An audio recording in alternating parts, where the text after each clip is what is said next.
ঢাকায় অতি শীঘ্রই একটা ভূমিকম্প হবে এবং সেই ভূমিকম্পে ৩ লাখ মানুষের প্রাণহানি ঘটবে, এমনটাই ধারণা করছে বিশেষজ্ঞরা। রিখটার স্কেলে যদি ৭ মাত্রার ভূমিকম্প হয়, সেই ধাক্কা সামলাতে পারবে না ঢাকা। ধসে পড়বে কয়েক হাজার ভবন, মৃত্যু হবে অন্তত ২ থেকে ৩ লাখ মানুষের, এমনটাই মনে করছেন ভূমিকম্প বিশ্লেষকরা। ২০১৬ সালের ৪ জানুয়ারি ৬.৭ মাত্রার ভূমিকম্পে কেঁপে উঠেছিল বাংলাদেশ। সেবার আতঙ্কেই মারা যান ৬ জন। গত ১৫ বছরে ছোট বড় ভূমিকম্পে ১৪১ বার কেঁপে ওঠে বাংলাদেশ। বিশেষজ্ঞরা বলছেন, ছোট ভূমিকম্পগুলো বড় ভূমিকম্পের আলামত। আবার বড় ভূমিকম্পের ১০০ বছরের মধ্যে আরেকটি বড় ভূমিকম্প হয়। সেদিক থেকেও আগামী কয়েক বছরের মধ্যে বড় ধরনের ভূমিকম্পের আশঙ্কা প্রকট। বাংলাদেশ প্রকৌশল বিশ্ববিদ্যালয় এর প্রকৌশল বিভাগের অধ্যাপক মেহেদী আহমেদ আনসারি বলেছেন, গত ২-৩ বছরে দেশে ভূমিকম্প অনেক বেড়েছে। আবার ১০০ বছরের মধ্যে আমাদের এখানে তেমন বড় ভূমিকম্প হয়নি। এটা আতঙ্কের বিষয়। তার মানে ছোট এসব কম্পন শক্তি সঞ্চয় করছে, ফলে সামনে বড় ভূমিকম্পের শঙ্কা আছে। তুরস্কে যে ভূমিকম্প হয়েছে এর চেয়ে ছোট ছোট, অর্থাৎ রিখটার স্কেলে ৭ মাত্রার ভূমিকম্প হলে শুধু ভবন ধসে নয়, ঢাকায় অপরিকল্পিত বিদ্যুৎ সঞ্চালন ও গ্যাস লাইন এ নগরকে একটি অগ্নিকুণ্ডে পরিণত করতে পারে। কয়েক হাজার ভবন ধসে পড়বে।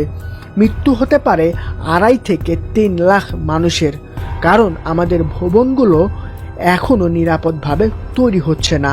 বুয়েটের বিভিন্ন সময়ে করা জরিপে দেখা যায়, ঢাকায় ১৩ লাখ, চট্টগ্রামে ৩ লাখ ও সিলেটে ১ লাখ বহুতল ভবন রয়েছে।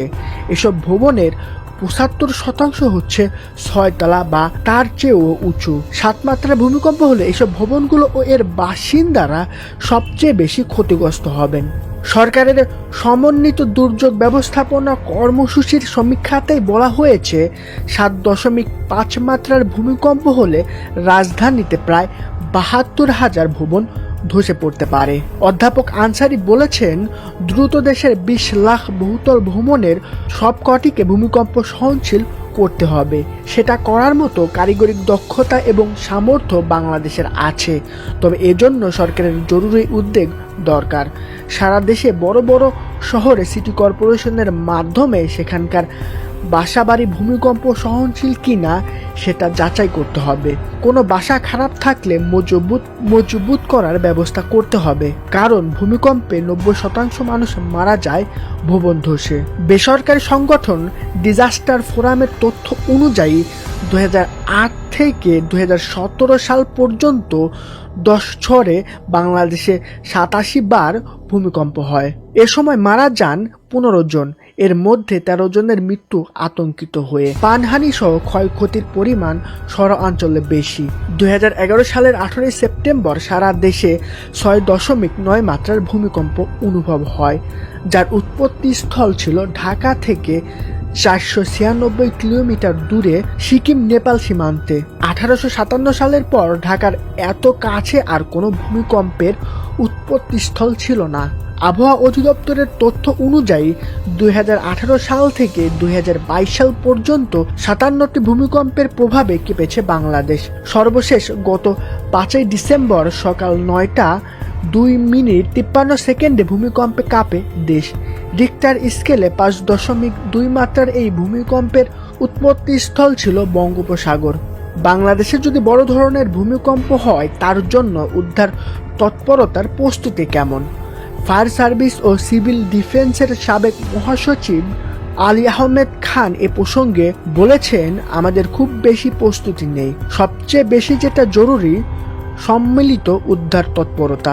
সেটার জন্য ন্যাশনাল এমার্জেন্সি অপারেশন সেন্টার থাকতে হয়।